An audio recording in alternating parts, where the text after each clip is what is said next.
एक प्रदेश के राज्यपाल सब कानून को दरकिनार करते हुए, सब जो है नियम कानून को धज्जियां उड़ाते हुए अपने ऊंचे राजनीतिक फायदा के लिए एक बूथ के उपाध्यक्ष जैसे हरकत कर रहा है। श्री रघुवर दास जी एक संवैधानिक पद पर है और वो बूथ कमेटी मीटिंग्स कर रहे हैं, और जब मीटिंग का बहाना क्या बोलते हैं, कभी छठ भगवान के, कभी जो है सूर्य भगवान के नाम पर वो मीटिंग को बुला रहे हैं, कभी विजयदशमी के नाम पर। इन्होंने भगवान को भी नहीं छोड़ा अपने झूठ में। जो आदमी विजयदशमी का मीटिंग में पॉलिटिकल काम कर रहा है तो भगवान को तो बख्श दे। आप बोलिए ना कि आप मिल रहे हैं, गेट टुगेदर है, विजयदशमी का बहाना क्यों बना रहे हैं?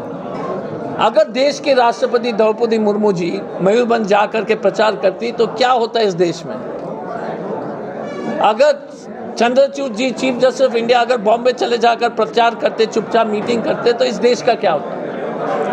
और उड़ीसा का राज्यपाल जो है आकर के बूथ कमेटी अपने लोग से मिल करके चुनाव की जो है तैयारी के लिए पूछताछ कर रहे हैं, मदद मांग रहे हैं। हमें उनके बहू से कोई वैसे शिकायत नहीं है, लेकिन शिकायत जरूर है कि राज्यपाल होकर के आप ऊंचे राजनीति कर रहे हैं जो कानूनी तौर से भी गलत है और दंडनीय है। और अगर वो सचमुच में इतने हिम्मत रखते हैं तो इस्तीफा दो, लड़ो।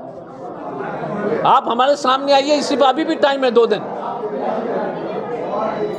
आप अभी भी इस्तीफा देकर के लड़ सकते हैं, लड़िए, हम आपको सैल्यूट करेंगे। बीजेपी के कई नेतागण हमको फोन किए कि सर ये गलत हो रहा है।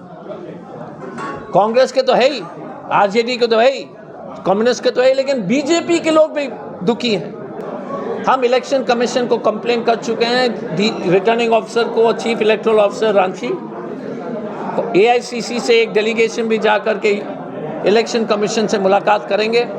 हम राष्ट्रपति को भी लिख रहे हैं कि ऐसे गवर्नर को बर्खास्त कीजिए, ऐसे व्यक्ति को तुरंत बर्खास्त करना है अगर देश के संविधान का तार नहीं करना है तो इसलिए कंप्लेंट हम करेंगे।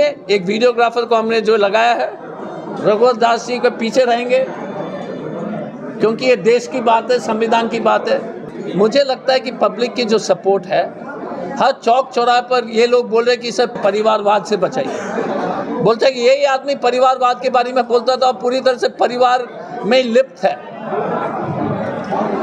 भाजपा के लोग हो, साधारण नागरिक हो, आरजेडी के हो, कांग्रेस का तो है ही, हर समाज, हर वर्ग का जो है मुझे समर्थन जो दिखाई दे रहा है, और ये दुखी हैं इस परिवार के हरकत से। शिवशंकर जी एक अच्छे व्यक्ति हैं, मैं उन पर कोई टिप्पणी इसलिए नहीं करूंगा क्योंकि हमारे अच्छे संबंध हमेशा रहा, लेकिन मैं उनका दर्द को समझ सकता हूँ। मैं काले जी का दर्द समझ सकता हूँ, राम बाबू तिवारी जी का दर्द समझ सकता हूँ, मैं इवन आनंद बिहारी जी का भी दर्द समझ सकता हूँ। मैं समझता हूँ क्योंकि ये राजनीति है, एक ही आदमी को टिकट मिलेगा, लेकिन हमारे और